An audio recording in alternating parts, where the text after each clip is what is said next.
সংঘাত নয়, আলোচনায় সমাধানের পথ খুঁজতে শান্তিরক্ষী দিবসে আহ্বান প্রধানমন্ত্রীর।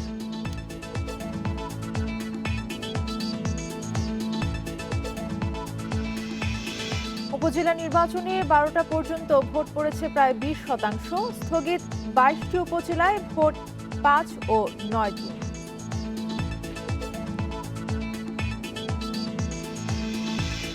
বেনজির আহমেদ ও তার পরিবারের বিদেশে সম্পদের খোঁজে দুদক, বিএফআইইউকে চিঠি।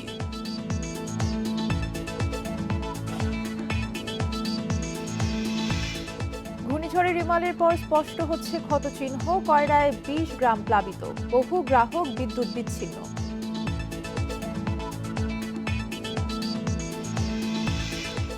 রিমালের তাণ্ডবে ভারতের উত্তর পূর্বাঞ্চলে প্রাণহানি বেড়ে 37 জন, এখনও নিখোঁজ অনেকে।